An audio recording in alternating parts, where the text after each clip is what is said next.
Er det dit indtryk, at folk bruger ørepropper i den her branche? Nej, det er det bestemt ikke. Sidst, som 6 år, har jeg været i mest af Danmark og udlandet. Jeg ser det ingen steder overhovedet. Jeg har set det én sted. Det var nede i Bulgarien faktisk, hvor der var en bulgarisk afruder, der brugte øreværn. Og det er det første gang, jeg har set det. Høreskader er blandt de mest almindelige arbejdsskader. Alene i 2009 blev der anmeldt omkring 1800 sager, og i langt de fleste tilfælde drejede det sig om nedsat hørelse og tinnitus. Risikoen for at få ødelagt hørelsen er markant hos ansatte på diskoteker. Derfor er det vigtigt at følge anbefalingerne og bruge høreværn, når der bliver skruet op for musikken. Vi vil undersøge lydniveauet på 3 forskellige diskoteker i Aarhus og finde ud af, om vi spiller 85 decibel. Det er nemlig grænsen for, hvornår man som ansat skal bruge høreværn.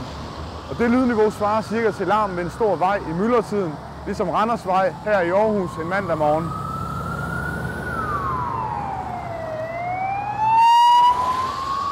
Inden vi tager ud med lydmåleren, besøger vi 3F i København. De har en klar holdning til støj på arbejdspladser. Det er et meget betydeligt område, det her. Det handler om at forebygge, mens der kan forebygges. Og det kan der på støjområdet. Det er virkelig ikke ret dyrt at forebygge på det her område. Men det bliver ikke gjort i tilstrækkelig omfang. Og hvis det ikke bliver gjort, kan det få store konsekvenser senere i livet. Overlæge Randi Wetke forklarer. Det kan sagtens være sådan, at man først opdager problemerne senere. Altså det kommer jo snigende, den her høreskade. Så efterhånden så bliver høretabet større og større, og når vi så også bliver ældre, så kommer det aldersbetingede høretab oveni, og så vil det sige, at en person, som normalt skulle have et høretab, når de er omkring 70 måske allerede, har et høretab, der er betydende, når de er 60 år gamle, eller måske 50 allerede. Vi vil nu tage ud i nattelivet i Aarhus for at måle lydniveauet på 3 populære diskoteker i Midtbyen og se, om de ansatte bruger høreværn. Målingerne foregår på en helt almindelig torsdag aften omkring midnat. Det første sted, vi har været inde og måle lydniveauet, er inde på Bridgewater inde bag ved mig.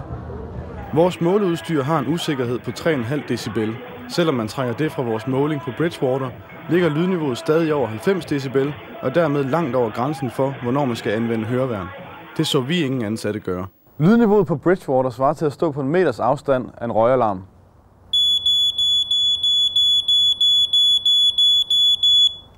I 3F har de lagt mærke til en tendens i restaurationsbranchen, som diskoteker og barer hører under. I modsætning til andre brancher er antallet af høreskader ikke faldet. Og det kan næsten kun komme fra arbejde på spillesteder. Der er ikke ret meget andet end en almindelig restaurant, der skulle kunne skade hørelsen. På spillestedet Bridgewater måler vi et lydniveau over 90 decibel. Det kan være høreskadende.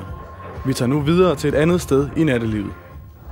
Det næste sted, vi har været inde og måle lydniveauet, er inde på Heidi's Beer Bar om bag ved mig. Og her var lyden endnu højere.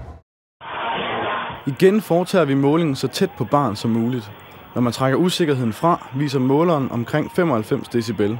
Altså skal de ansatte bære høreværn. Det så vi ingen bartender at gøre.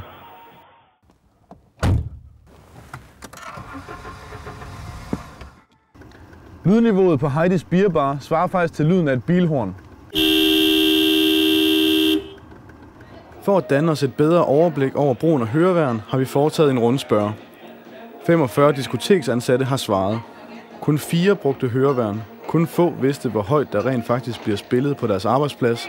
Og måske endnu mere alarmerende, vidste kun en tredjedel, hvilke konsekvenser det kan have at arbejde i et højt lydniveau. Altså først og fremmest så er det jo et høretab, man kan få af de kraftige lyde. Men en anden ting, som er meget generende for mange, det er tinnitus. Og det kan jo være invaliderende.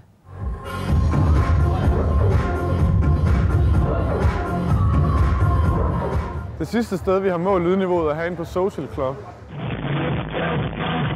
I baren på Social Club måler vi det allerhøjeste lydniveau. De bartender, vi talte med, arbejder 5 timer ad gangen. Lydmålingen på Social Club svarer til, at man arbejder med en motorsav i 5 timer, uden at bruge høreværn.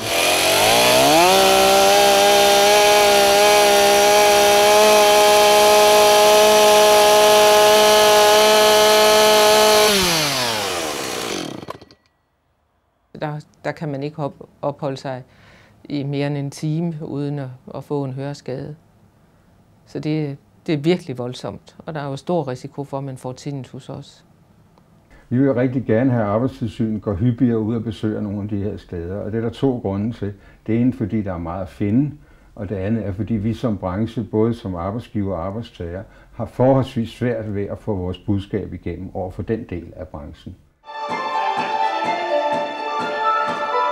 Alle 3 målinger viste tydeligt, at lydniveauerne er så høje, at de ansatte ifølge loven skal bære høreværn. Det er også det indtryk, de har hos 3F. Og som vi lige har hørt, ønsker de mere kontrol med diskotekerne.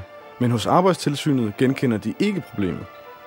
Der er selvfølgelig noget lyd og noget støj, og der er masser af mennesker, der snakker, og glas og flasker osv., der klirrer. Generelt oplever vi ikke, at lydniveauet er meget højt. Måske skyldes det, at Arbejdstilsynet besøger diskotekerne for tidligt på aftenen. Vi foretog vores målinger omkring midnat, hvor der er mange gæster. De viste lydniveauer, der gør det lovpligtigt at bruge høreværn. Typisk på diskoteker og barer, der er vi der om aftenen sådan ved 9-10-tiden, altså der, hvor der også kommer gæster, og der, hvor der begynder at være gang i den. Arbejdstilsynet har endnu ikke besøgt alle diskoteker i Aarhus. Desuden er det ikke en del af deres normale procedure at måle lydniveauet, når de kommer på besøg. På vores tur rundt i Aarhus målte vi 92, 95 og 105 decibel på henholdsvis Bridgewater, Heidi's Beer Bar og Social Club. Det er et lydniveau, der er så voldsomt, at man ifølge loven skal bruge høreværn. Det så vi ingen ansatte gøre. I sidste ende er det arbejdsgiverens ansvar, at det sker. Derfor har vi kontaktet dem. Hos Bridgewater havde de ikke lyst til at udtale sig til kameraet. De fortæller, at enkelte af deres ansatte bruger høreværn, men det er ikke et krav fra arbejdsgiverens side. Indehaveren af Social Club ville heller ikke udtale sig til kameraet. Han kræver ikke, at de ansatte bruger høreværn, og vi så ingen gøre det. Her er, hvad han sagde om lydniveauet på sit diskotek. Vi spiller det, vi må. Hvor højt er det?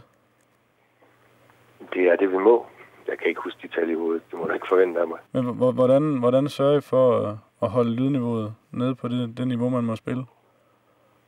Jamen, det er målt en gang for alle af teknikerne. Måler I løbende, eller hvordan finder I ud af det? Det er målt en gang for alle af teknikerne.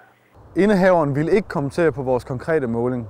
Det sidste sted, vi har målt lyden, er på Heidi's Beer Bar. Her har vi talt med bestyreren. Vi har alligevel været inde og måle 97 decibel inde ved jer. Hvis man trækker usikkerheden fra, så er det omkring 95. Lyder det mærkeligt lige nu? Altså, vi er jo også placeret ved at have Social Club lige op over os, så det kan være støj fra dem, det kan være støj fra folk, der står omkring jeres målinger og snakker, så det lyder jo sandsynligt, at selve musikken er over de 85. Vi har en måler siddende derinde og kører den meget stramt. Okay, men tror du alligevel ikke, at det er musik inden for jer, man bedst kan høre? Ikke direkte på en måling. Det kommer an på, hvor I har målt henne, selvfølgelig. Ja. Vi har stået i baren. I har stået i baren og målt. Jamen, jeg skal ikke kunne sige det, men vi som hovedregel spiller vi ikke over de 85 dB. I Holstebro bestyrer Thomas Toft diskotek Buddy Holly. Hans ansatte bruger ikke høreværn, men det behøver de heller ikke, for på diskoteket har man fundet en løsning på problemet. Alle vores højtaler lige vinklet væk fra baren af. Det vil sige, de spiller ud mod vores gæster, dem gerne fleste farver. Og lige på vores barområde, der har vi ganske små højtaler, som kun lige spiller, så man lige kan høre lyden. På den måde bliver de ansatte i baren ikke udsat for et lydniveau over 85 decibel. Men gæsterne kan stadig danse til høj musik på diskoteket. Så vi hører mig nu, her har vi fest og farver, og vi har stort anlægget helt. Så alt i alt er det en fin løsning at få os. Så her hvor vi står nu, der kan folk danse og feste farver. I baren, der kan I sidde faktisk stille og roligt og stå og hygge sig på det hele.